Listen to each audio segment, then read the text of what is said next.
Hola a todos, yo soy Esperanza y hoy vengo a hablar de los campos de concentración, también llamados campos de trabajo o conocidos en su época como campos de reeducación. Como creo que ya sabéis todos, estos campos se construyeron durante la Segunda Guerra Mundial, una guerra que se desarrolló durante 6 años y 6 días, desde el 1 de septiembre de 1939 al 2 de septiembre de 1945.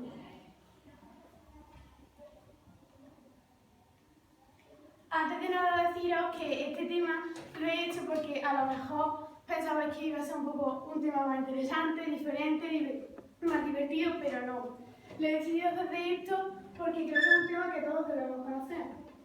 De esto me di cuenta el verano pasado, cuando visité el campo de concentración Sachsenhausen que se encontraba en Berlín. No conocía nada de esto antes de llegar a ese lugar y cuando nuestra guía comenzó a explicárnoslo, me di cuenta de que aquello debíamos conocerlo todo el mundo. ¿Cómo pudo haber tanta maldad, Juan Manuel? Porque era una guerra. ¿De dónde sacaron los beneficios reales para esto, Julia? ¿Por qué esos soldados, solo para cumplir órdenes y servir a su país, cumplían esto y hacían tanto daño? ¿Por qué? Eran mujeres, hombres, niños, gente sana, honrada como nosotros. Ni con ellos, ni con los niños tenían piedad. ¿Sabéis por qué? Porque se creían que eran inferiores a ellos. Y los trataban así. Y justificaban así su final y su muerte, esclavizándolos y finalmente exterminándolos.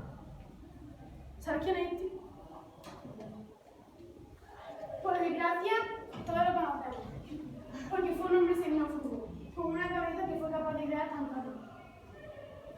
Se convirtió en el canciller de Alemania con el partido nazi en el año 1933 y hizo tanto daño que al final esta guerra se produjo. Murió por un suicidio porque ya estaban perdiendo la guerra y no se podía imaginar lo que iban a hacer los participantes de su país. Y antes de ello hubo atentados para intentar matarlo, como la Operación Berlín. Fue el 20 de julio de 1944 y allí intentaron matar a Hitler haciendo un golpe de Estado y finalmente este intento fue fallido.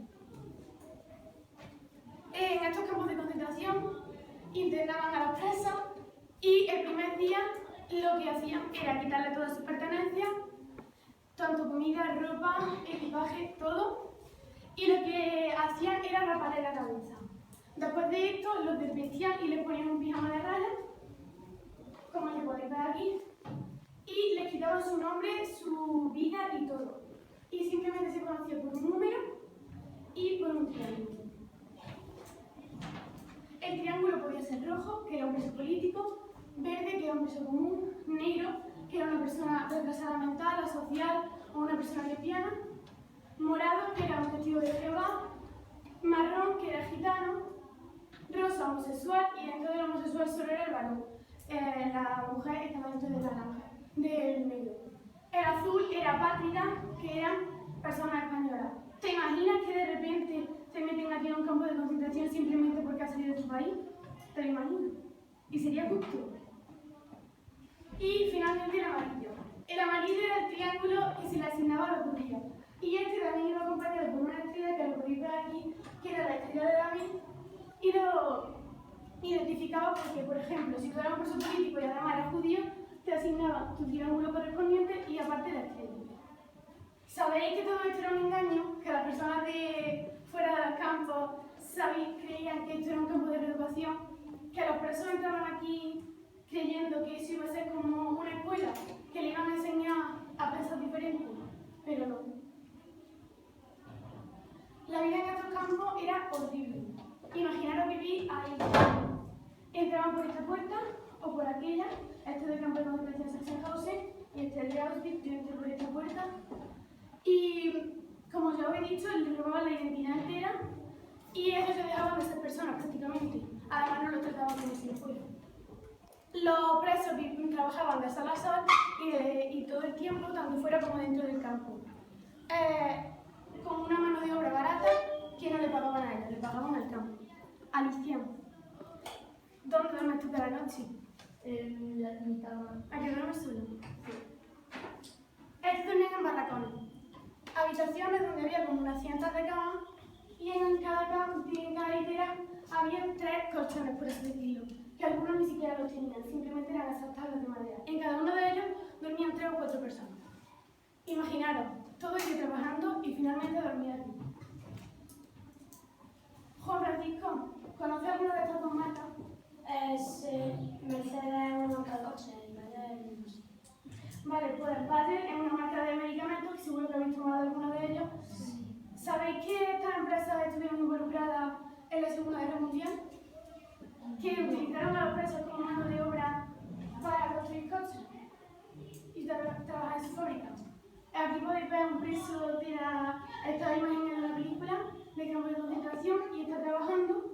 Y estos son 2 camas de autopsia, 2 mesas de autopsia. Aquí situamos a los presos ya muertos para depositar los medicamentos que le habían asignado en la empresa. Y finalmente, el fin de la guerra. Os voy a explicar un poco lo que pasó durante los campos de concentración antes de empezar con esto. En los campos de concentración lo que hacían era, aparte de estar trabajando durante todo el tiempo, si la persona moría porque hacía frío en el país en el que estaba o por cualquier causa, le mandaban una carta a su familia. Le explicaban que había fallecido y le preguntaban si podía recoger el cuerpo, pero en ningún momento decían por qué había muerto, simplemente por causas naturales. Blanca, a que tu madre pone la lavadora todas las semanas y si se te ensucia algo, lo lava. Pues estos presos, cuando se les ensuciaba el pijama, que obviamente lo tenían sucio, pues preferían que no se lo lavaran, porque cuando lo hacían, el pijama no se lo secaba.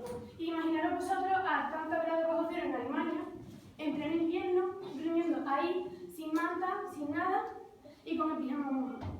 Preferían ir sucio a que se lo limpiaran. Como podéis ver en esta imagen, aquí veis un niño con un tanque estadounidense.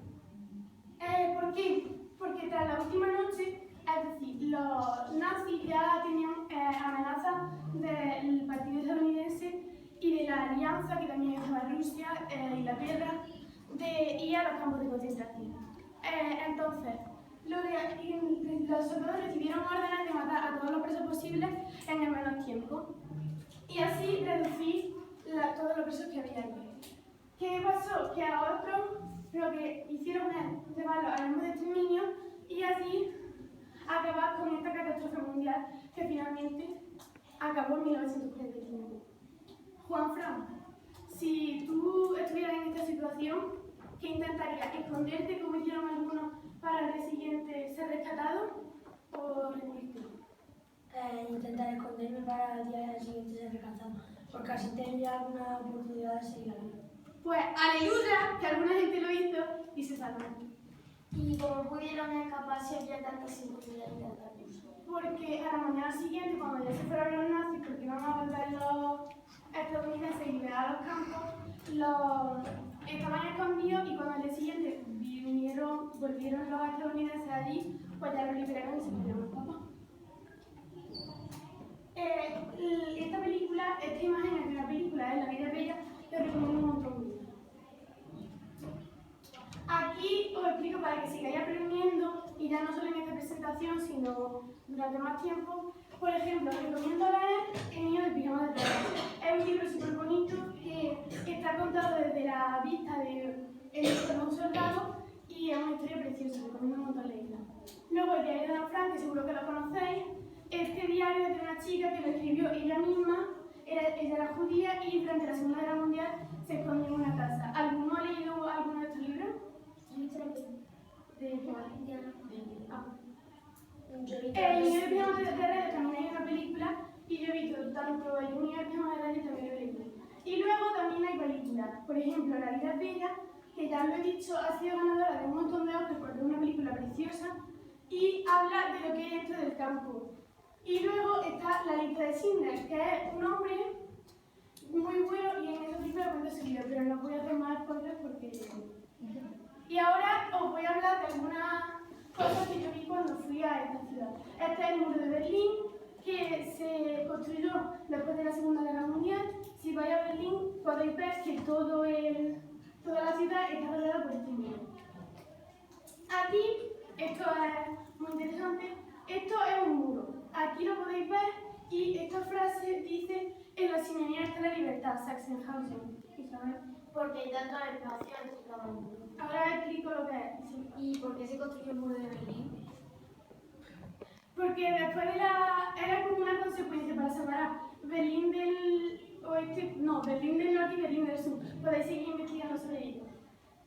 El muro este separaba el campo de concentración del crematorio, porque cuando los judíos morían, los llevaban a unas cámaras de gas, los mataban y después, para no tener cadáveres por todos lados, obviamente, en vez de llevarlos a un sitio donde los almacenaban, los quemaban porque había tanta gente muerta que donde los quemaban en una chimenea y este era el muro que daba atrás a la chimenea y ahí está escrito: en la chimenea está la libertad, porque en el campo de concentración Sachsenhausen podéis ver, si vais allí, que lo último que se ve sobre esto es aquí, y cuando la gente salía nunca volvía y era la única salida que había del campo. Entonces pues los presos creían que ahí, cuando iba por ahí, pues iba a salir. Esto es un memorial que se encuentra en Berlín, que representa soledad, y hay como tumbas que son como rememoran las muertes que hubo judías. Esta es la entrada del campo de concentración Sachsenhausen y esta es una frase, es como el lema de los nazis, que es lo primero que veían los presos al entrar: "Abajo te hace libre". No. Aquí podéis ver la seguridad, ya lo he explicado. Esta zona, que veis como de piedrecitas como las de los parques, había como unos 2 o 3 metros de distancia en la que en esa torre de allí había siempre 2 o 3 soldados vigilando. Si tú ibas por ahí andando, te pegaban un tiro y por eso hubo muy poco intento de fuga. Después estaba la valla esta, que si la tocabas te achicharraba y te morías. Y después, en el remoto caso de que pasara estos 2 extremos, aparte de que siempre había soldados vigilando en el suelo, tendría que saltar también esta valla, que era alta. Y otra cosa es que si tú vas por la calle y ves a un hombre con un pijama de rayas, calvo, con un gorro, pues no vas a decir: mira qué normal, ¿sabes? Como si iba uno en pijama. Y esa protección es tan segura que iba por dentro del campo de concentración o por fuera. Estaba como en los extremos, había por todas las, por ejemplo, en el campo de concentración Sachsenhausen estaba al lado de un bosque. Entonces, tú imagínate, eso estaba dentro, la torre, los barracones estaban dentro y donde ellos trabajaban, pues por ahí alrededor. Pero tú imagínate que te fugas en el remoto caso de que te lo consigas y vas por el bosque andando, te encuentras a un campesino, ¿qué haces? Tú vas con tu pijama y todo pancho por la vida, sucio, pues no. Además que delata la apariencia. ¿Tú te fugarías? Yo lo intentaría. Y bueno, ya he terminado de hablar sobre este tema, espero que os haya encantado y os voy a dejar con una conclusión.